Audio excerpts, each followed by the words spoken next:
Welcome to SMART 2021 culinary class, our first one of the year. We're going to do some foods that actually make us feel good. Okay, and I'm actually going to start with some overnight oats, and then we're going to go into a lentil soup, which is pretty delicious. All right, so I'm going to show you how to make this overnight oats. It's really easy. As you see, I've used some old-fashioned oats here. Okay, I would suggest the old-fashioned oats just because they soak a lot better. You can add some chia seeds. I've got some raisins in there. You can use milk or low-fat milk, almond milk, whatever kind of milk you like. Or if you're watching your calories, you can soak overnight with your water. So I'm just going to add the water. Okay, it's part water, part oats. All right, so I have cinnamon in there, some chia seeds. You can use flaxseed. All these are good for, it's good in fiber and helps arthritis and things like that. The flaxseed meal, they say, actually helps with hot flashes. You know, I don't know if that's a fact or not, but just, you know, what I looked up and the research I did, it did say it could help prevent hot flashes. So there's your water and your oatmeal. All right, so we're going to put the lid on that and it'll go in the fridge overnight. They said at least 4 hours. Okay, so we're going to put that lid on that and that go in the fridge. Now, I took it upon myself to do a couple last night and I added all the berries that I wanted to do today. So I made a chia seed and berry overnight oats. You see my overnight oats soaked with the berries and the chia. And then I also made a different flavor with nuts and bananas and pumpkin seeds and all that. I'll quickly go over to the lentil soup now. I'm going to get that started. All right, so I've put oil in the pan. I'm going to add some garlic. I'm going to add the onion. I'm going to put all these in the same time, the veggies, turn it up a little bit. Put some celery. Lentils are very high in fiber also. Okay, some carrots. Now I have some cow here that I'm going to put in like about 5 minutes before they're finished cooking. So we're just going to get that going. Right, you can see I'm going to put some salt and pepper.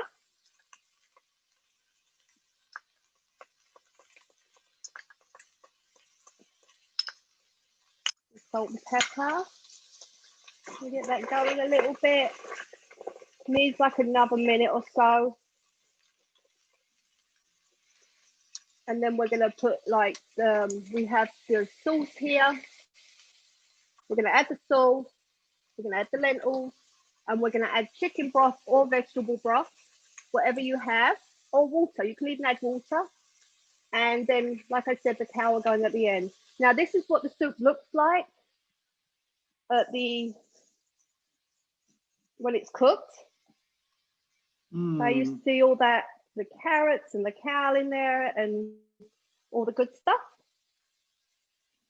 And what's good about this soup as well, if you make a big batch of it, you can freeze it. And you know, you can put it in individual containers. You can mix it up with like a whole wheat pasta one night. You can mix it up with whole grain rice. You know, it's a nice filling. It's got plenty of protein in. You don't even need a meat for this. It fills you right up. Now, the water of the week is berry basil. I actually used the sparkling water today, just for a change up. So we have a very basil water. All right. That looks great. Hi, everyone. Good to see you all. That looks great. So in the same venue of like healthy soups and healthy breakfasts, we're going to continue. It's almost like an oat primer. So we're going to do here oat tomato soup. So I guess with both of them, we have tomatoes, the lentils. This is we're going to do it with oats. And then we're going to make, but I also want to show you, let's start with the oats and I'll show you another option for breakfast. So the ingredients for our soup, you can get, I use canned tomatoes.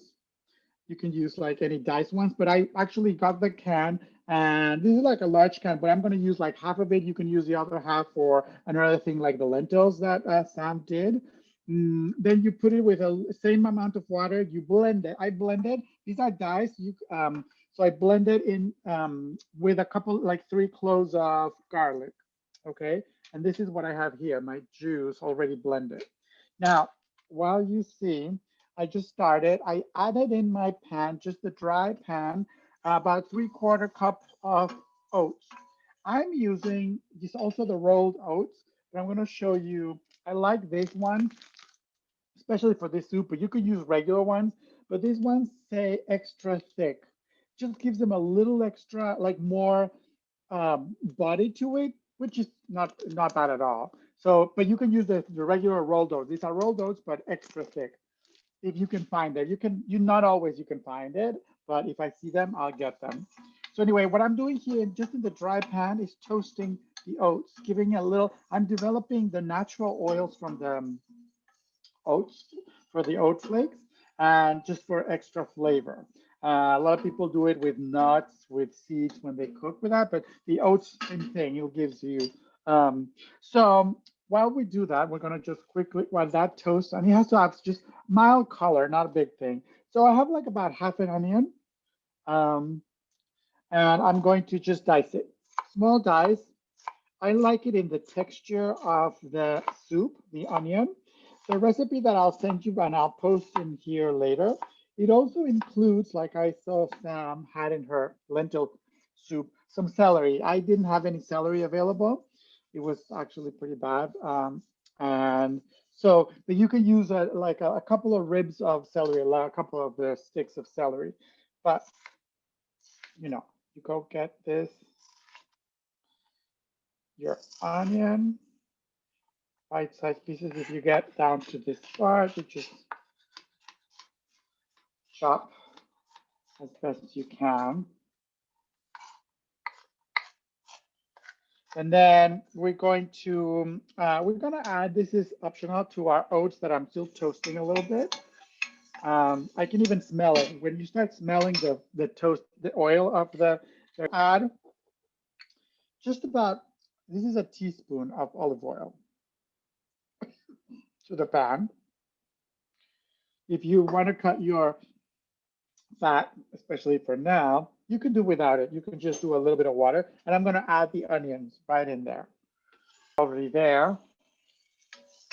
And I'm going to saute together the toasted oats and the onion. Remember, if you want garlic in it chopped, you can put it here too, just like that. But remember, I put it in the blender with the tomato, so that it's kind of blended in it. Doesn't really matter much, but it's up to you. I like it a little bit sometimes in the blended flavor. I'm going to season with a little bit of salt, pinch of salt, some pepper. So this is, you never had this soup, it's really good. It actually is very creamy, but instead of like your tomato soups that can be lots of cream or lots of milk and butter in it, this doesn't have any. It actually develops this little bit of milk from the oats itself. So that's what it gives the creaminess to it. If you had the celery, you also put it at the same time you put the onion in, and you saute them together. So just let them flavor a little bit. And if you see, I'll go over with the rest of the ingredients that we have here. We're gonna put a bay leaf, right, goes in there. And then we're gonna add some chickpeas there too, optional. And then some green beans. These are already, I steamed them or I blanched them. They're already done, but if you you have them raw, you can chop them and then add them later as the soup cooks. So once that is done, I'll continue toasting for a little bit. You can season there with all the other different spices. I'm keeping it relatively simple, but you can do like paprika for like a little bit of smoky flavor too. So there you go. Now we're gonna just go ahead and add our liquid. This is about 2 cups. And then I'm also adding like an extra cup of water. And you may need to add a little bit more later. the great thing about the oats is they start cooking and they start thickening and start thickening. So we're gonna bring it to a boil lightly and let it cook and season. While that's in there, I'm going to have my chickpeas ready. So I'm gonna go and not chickpeas, my green beans. Just cut them bite-sized pieces. That's great. So that's you're just adding another layer of vegetables into this soup already. It is really, I call it my comfort soup, but healthy comfort soup. This may be a little too much for that, but you can actually get some of these diced, and then as you heat your soup or leftovers and stuff, then you can add a bunch of these. Sometimes I have them in the fridge, and they're great snacks, just like that. These are French beans, so they're a little longer than regular green beans, but either one works. So for my chickpeas, these are already cooked chickpeas. It's from a can, low salt can. So also I'm gonna add them into my soup. Stir, and we'll continue cooking. So I'm gonna bring it to it's already starting to get into a light simmer. It actually doesn't need to cook for too long. Maybe about 15 minutes once it comes to the boil. And if you notice, I use it in a non-stick pan, which is good. The only thing is I use it because it's safer, only because if you have it at very high heat and unattended, of course, the oats may stick to the bottom of the pan. So of course, give it a little stir from time to time, but a non-stick pan may help, but that's it. Okay, so before we go to finish the soup, I'm going to show you now another breakfast option that a little bit related to what Sam showed you with the overnight oats. But this time we're not going to do, it's a very similar one, but we're just not going to do it with oats. So what I have here is quinoa. So but it is not overnight quinoa. This is cooked quinoa. Just put water in it. You can put like a stick of cinnamon as you cook it in water, and it steams. And if you see, it's just like very regular, already cooked. No salt. It's just like the pure quinoa. And now we're gonna do the same treatment that Sam did with the oats. So you're gonna sprinkle. This is for your breakfast. So you're gonna sprinkle some raisins. You're gonna have some chia seeds or flax seeds. As she was saying, these chia seeds and flax seeds are good in omega-3 oils. The good thing about it, those are essential oils that your body needs. We cannot make them, and they're good for anti-inflammation. So yeah, part of it was what Sam was saying too, on hot flashes and stuff. It's part of the reason why, because it's an anti-inflammatory. You can get them with flaxseed, with chia seeds, also with some fish oils, you can get them. Okay, so then for that one, I have some pumpkin spice here. So I'm going to just sprinkle a little bit of my pumpkin spice. You can do cinnamon to it, doesn't matter. And then I have some walnuts. They're broken to pieces. So remember, it's just a small amount. And then whatever milk you have, I have some soy milk, just regular soy milk or almond milk. And so here you do like a splash.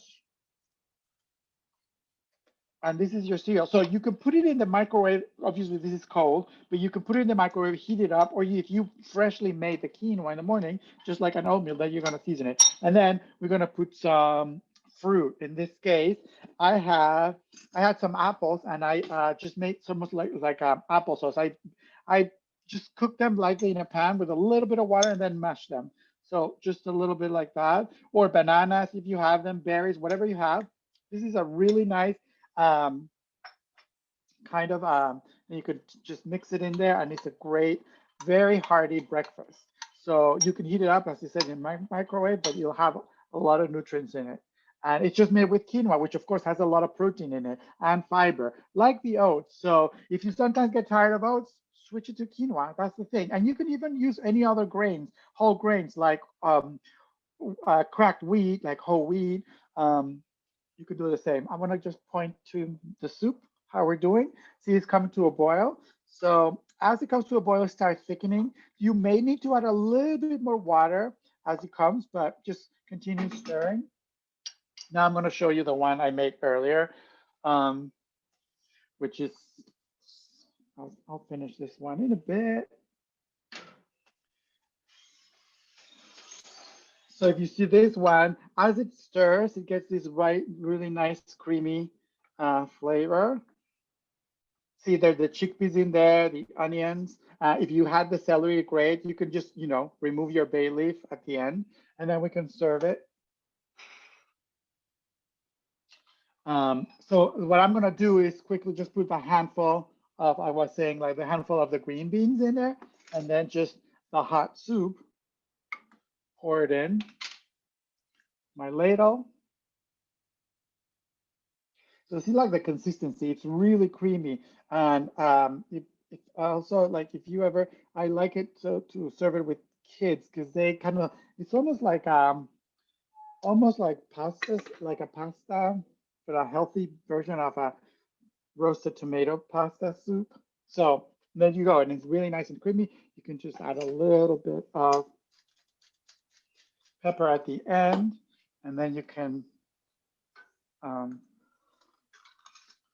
mix it a little bit so you can see the green beans in there. That is great, really JP. Nice, and it's Yeah, really it looks hearty. great.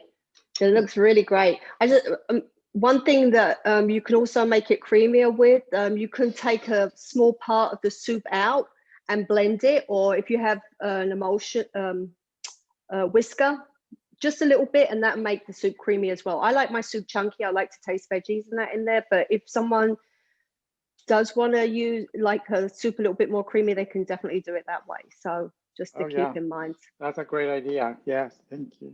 The difference between rolled oats and stone oats.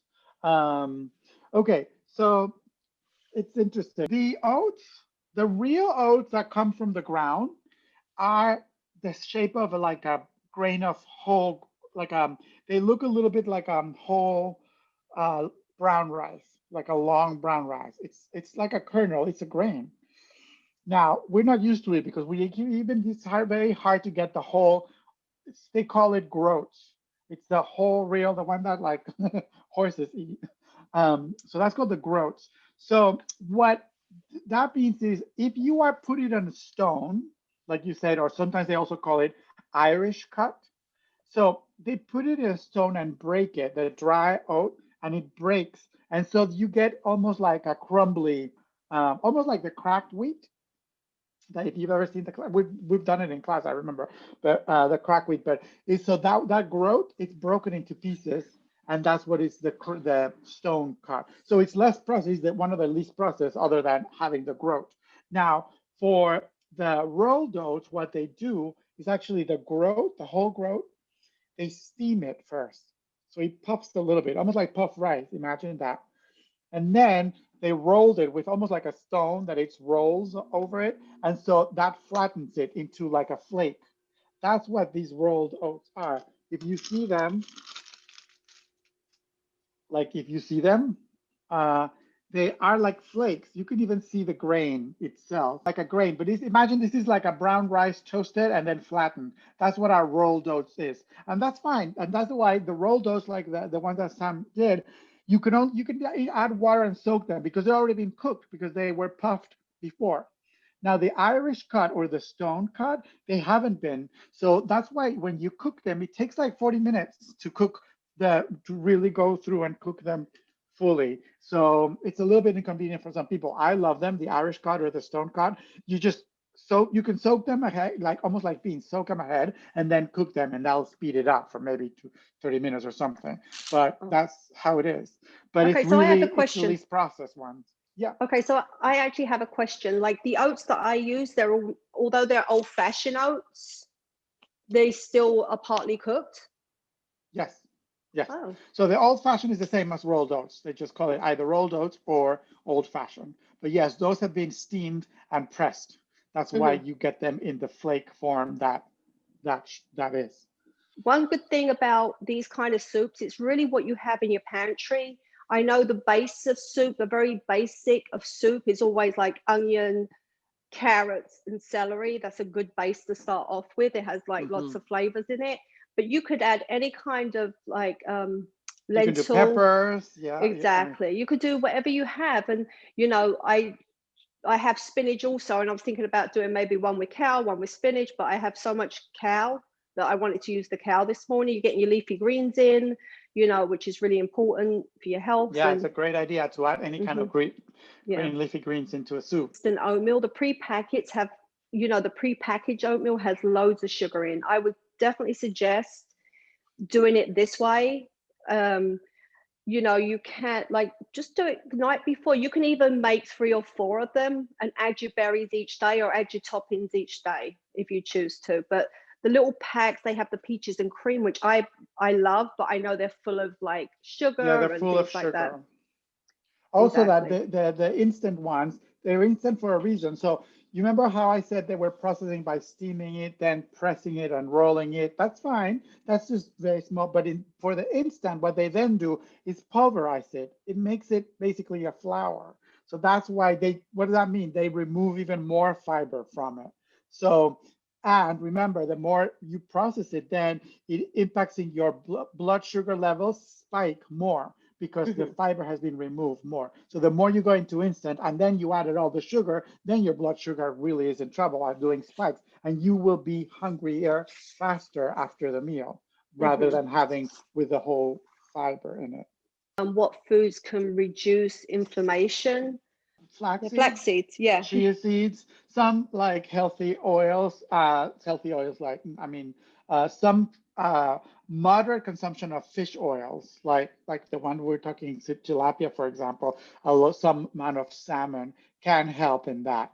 And obviously, is more, I would say those are anti-inflammatory, but you should really worry more about what is inflammatory, what really makes you inflamed, and that's really a lot of meat products. Red meat, definitely a big no. Dairy too. So those are the ones that you want to be avoid. So remember, it's kind of a balance, but it's not. You're not, if you're eating a lot of meat and a lot of pork and red beef and things like that, you're creating a lot of inflammation in your body. So no matter how much like flax seeds you eat, it's just not going to make it. So it's a balance of eliminating those ones that are really. That's why they say for cardiovascular health, cut it down the consumption of red meat too. If we buy canned food, what should we be careful of? Canned Sodium. food, right? Number one is sodium, but canned food, remember, canned food is mostly processed, but there's differences. Canned food, like I showed you, right? Like the tomatoes, right? So if there's small, limited amount of ingredients there, I buy canned tomatoes, not canned tomato soup. That means tons of sugar, tons of salt, things like that. Canned beans, great, low sodium. Try to find them low sodium. But things that are whole and the ingredients that you find in the thing are like 2 or 3 ingredients. But then you start seeing like the canned soups or the canned dinners or the canned rice and beans with whatever sauces or something like that. That's when we go a little bit off the rails. I think it's great to have like canned beans because sometimes you need them in a quick go and make a nice hearty dish with the beans, but not with all the prepackaged pre sauces, etc. That's when it goes in the processing part. Like when you rinse the beans, like if they've been in a can and you rinse all the, you know, you rinse them under cold water, we eliminate a lot of this salt. Yeah, that's a great idea. Yeah, always rinse any of the beans that you have, canned beans, rinse them well under cold water. So you remove, because a lot of the salt at the end, it's also added in the water because salt is a preservative. So they use that as a preservative to keep it longer shelf life, which is what in a can does. But by rinsing it really well, you remove a lot of it. Not all, but a lot of it. Even if you even do it if it's low sodium, still rinse them. So there's no food that is the perfect food or the most balanced food at all. You need to have a variety of foods mixed in small amounts, combined, like we said here, just the example of these 2 soups. All right, those are the things. So don't focus on only the one thing that is going to save your your health, because that's not true. You need, remember, we said different colors have different nutrients, different textures have different fibers, and different amounts like that. So that's why you need to make a nice balanced meat, and also from cooked and raw vegetables. What's the difference between oats and oatmeal? No, I mean, you call oatmeal the cooked oats. That's the oatmeal dish. Um, if you buy oatmeal, that means pretty much oat flour. So that's why you need to just make sure you get the rolled oats that we talked about, or the old-fashioned ones, but not oatmeal tends to be just like a ground flour, which you may use sometimes, and I show you in other classes how to make it from oats, just blend it. But Mhm. but yeah, that's the difference, but it's not much of a big difference. Our bodies are great and they produce a lot of things, and most of the things that we need, we make in our own bodies. But there's a few things, maybe you've heard about essential proteins or essential, this I'm talking about essential oils. So we cannot produce certain kinds of oil, and this is the omega-3 oils. There's omega-6 and omega-3 oils. Those two come from plant sources. Only plant sources make them. Um, and you don't have to worry about omega-6s, because those, if you have olive oil, if you have corn oil or vegetable oil, it's all in it. And it's also available in many fruits and vegetables. So that it almost comes natural, especially in the American style diets. But omega-3 is a little more limited. And so we cannot make it our own. We cannot synthesize it. So you can, but that's where you can get it from a moderate consumption of fish that is oily fish, like sardines, also trout has it, that are lean, and also the oils that I was saying. Some nuts, also walnuts have it. So it's just, and don't think about you, it's easier than what it is. If you, because sometimes we hear, oh, we don't make them, so we need to every day be following or having tablespoons of that oil that I bought in a very fancy bottle from the vitamin shop. No, it's not like that. As long as you make and vary choices, and you add a little bit here, a little bit of that, like the chia seeds would do, that's good enough. So you don't really have to worry a lot. When you have a deficiency, that's only determined by your doctor. You can't really determine it, and you have to go and check for that. When they do a lipid panel, sometimes they can ask for those kinds of things to see if you have some anomaly, but it's rare. This recipe in the slow cooker, wait, for the soups, the slow cooker, I guess what, like 15 minutes or something? Well, that's pressure cooker, no. If the slow cooker will probably be like 4 hours if you want to Oh, do the it in slow the, cooker. Yeah, yeah. you're right. Pressure cooker will probably be 20 minutes, 25 minutes. The slow cooker, I would imagine 6 hours if you want to do a slow cooker. But it's actually just as easy to do it on stovetop. If you want to do a quick one, you can soak your lentils overnight, and they usually take 15 minutes.